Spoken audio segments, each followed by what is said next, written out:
Nous sommes dans une série dans le psaume 23 et nous étudions le verset 4, la première partie. Quand je marche dans la vallée de l'ombre de la mort, je ne crains aucun mal car tu es avec moi. Les vallées sont des métaphores pour nous parler des moments difficiles que nous traverserons ici-bas. Nous avons étudié 4 vallées, la vallée de Siddim, la vallée de l'échec, de la fuite, on est coincé, la vallée d'Eshkol, la vallée de la peur, soit on choisit d'avancer, soit on abandonne. La vallée d'Éla, la vallée des choses à affronter, soit on l'affronte et on est délivré, soit on va rester toute sa vie coincé dans la peur, la vallée d'Eshkol, et peut-être même l'échec, la vallée de Siddim, et la vallée de Baka. Si vous traversez des moments difficiles et qu'il n'y a pas de fruits, sachez que si vous vous appuyez sur le Seigneur, Dieu va transformer cela. Alors maintenant, que faire pour traverser ces vallées? Que faire pour traverser vos vallées, que ce soit la vallée de l'échec, de la peur, du conflit ou de la sécheresse? Eh bien, la vérité de base et la seule chose à retenir est en fait super simple. Lorsque je marche dans la vallée de l'ombre de la mort, je ne crains aucun mal car tu es avec moi. La première chose que vous ne devez pas oublier, c'est que vous n'êtes pas seul. Dieu est avec vous. Remarquez et entourez ce que David dit quand il dit « Quand je marche dans la vallée de l'ombre de la mort », ça veut dire qu'il la traverse. Et s'il la traverse, ça veut dire que la vallée n'est que temporaire, qu'il ne sera pas dedans constamment, qu'il n'y restera pas. Et notez, deuxièmement, que quand je marche dans la vallée de l'ombre de la mort, je ne crains aucun mal, car tu es avec moi. Vous n'êtes pas seul. Dieu a dit « Je serai avec toi » et vous en fait la promesse. Alors, notez quelques réflexions, des choses que j'ai découvertes sur les notions d'ombre. Remarquez la notion d'ombre. Tôt ou tard, notez ce que David dit. Quand je marche dans la vallée de l'ombre de la mort, je ne crains aucun mal. Donc, notez qu'il parle d'ombre. Sachez que tôt ou tard, l'ombre de la mort va croiser votre chemin et votre vie. Vous avez perdu une tante, une mère, une épouse, un père, une sœur. L'ombre de la mort va venir dans votre vie. Alors, n'oubliez pas, ces leçons précieuses qu'on peut apprendre des ombres. D'abord, les ombres sont souvent plus grandes que la réalité. L'ombre d'un camion est souvent plus grande que le camion lui-même. L'ombre d'une bougie est souvent plus grande que la bougie. Ensuite, n'oubliez pas que les ombres ne peuvent pas vous faire du mal. Il y a une différence entre se faire écraser par un camion ou avoir l'ombre du camion qui traverse dans votre vie. Ensuite, ce n'est pas tellement la mort qui fait peur, mais plutôt l'ombre de la mort.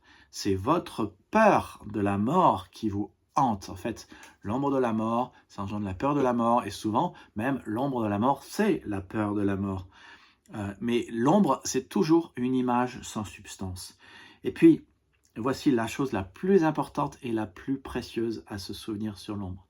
Il ne peut y avoir d'ombre sans lumière. Ça, c'est tellement important. Ça veut dire que quand il y a l'ombre de la mort qui vient dans votre vie, c'est parce qu'il y a la lumière qui est là. L'ombre dans votre vie est la preuve de la présence de la lumière dans votre vie. Les ombres dans votre vie existent parce qu'il y a de la lumière.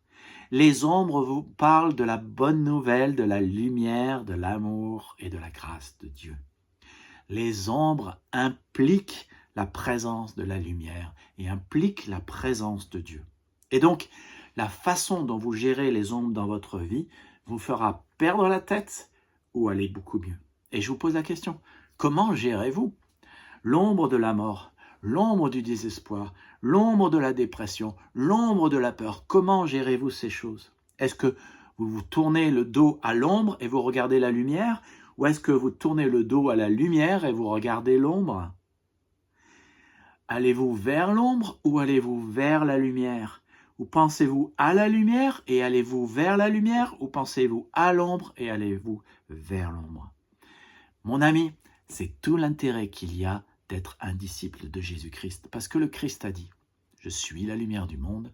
Celui qui me suit ne marchera pas dans les ténèbres, mais il aura la lumière de la vie. » Donc, lorsque vous suivez la lumière, vous aurez moins d'ombre. Et je veux vous encourager. Arrêtez de penser à l'ombre, pensez à la lumière. Arrêtez de suivre l'ombre, suivez la lumière.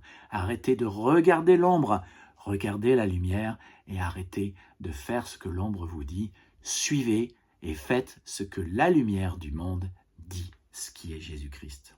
Psaume 73, verset 28. Pour moi, m'approcher de Dieu, c'est mon bien.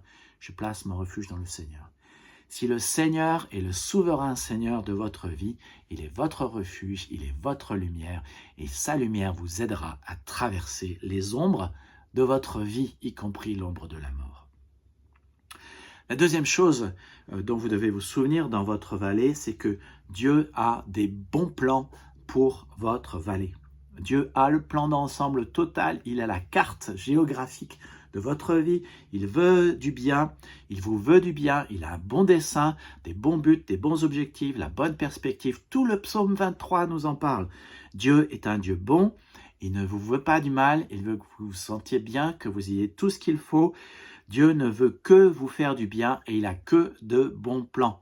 Donc, je me souviens que même dans les problèmes, les plans de Dieu pour ma vie sont bons et sont bien.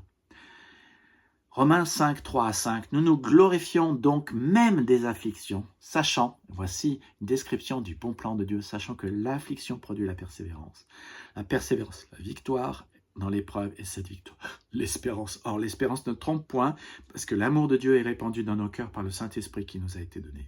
Donc, Dieu vous donnera la victoire, ainsi que la persévérance et l'espérance, et ça forgera votre caractère pour votre vie. Osée 2,15 dit « Là, dit Dieu, je lui donnerai ses vignes et la vallée d'Accord comme une porte d'espérance, et là, elle chantera comme un temps de sa jeunesse et comme au jour où elle remonta du pays d'Égypte. » Vous voyez que Dieu est capable, par ses bons plans, de transformer même la vallée de la peur en une vallée d'espérance. Donc vous passerez par la vallée d'Accord et la vallée de la peur et du trouble, mais Dieu la transformera en espérance. Et c'est ça qu'il faut garder en tête.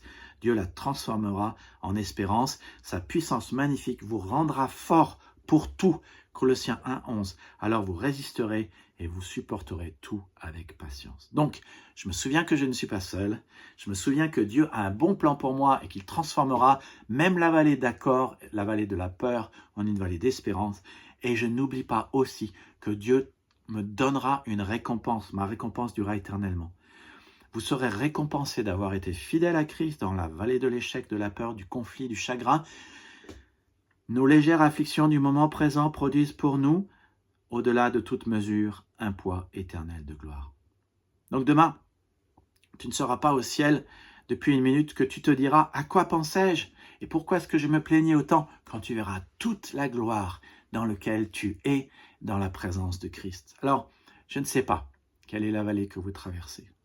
Mais le psaume 107, 8 à 15 dit « Dans leur détresse, ils crièrent à l'Éternel et il les délivra de leur angoisse. » Jusqu'à ce que nous arrivions au ciel, nous traverserons tous des vallées d'accidents, de déceptions, des problèmes financiers, familiaux, conjugaux. Nous connaîtrons des maladies mentales, physiques, mais la différence entre un non-croyant et un chrétien, un disciple de Christ, ce n'est pas la présence ou l'absence de l'ombre, ce n'est pas la présence ou l'absence de la mort, c'est la présence du bon berger qui nous calme. C'est de pouvoir vivre environné de sa grâce. Donc, cette vidéo vous a fait du bien, partagez-la avec quelqu'un pour lui faire du bien. Abonnez-vous, likez, rejoignez-nous le dimanche. Nous sommes une nouvelle église.fr à Torcy, à Nice et Fort-Niepce, et nos cultes que nous rendons à Dieu, nos célébrations sont le dimanche à 16h. Nous sommes une église cool qui veut juste suivre Jésus-Christ parce qu'il est notre lumière. Que Dieu vous bénisse et à bientôt.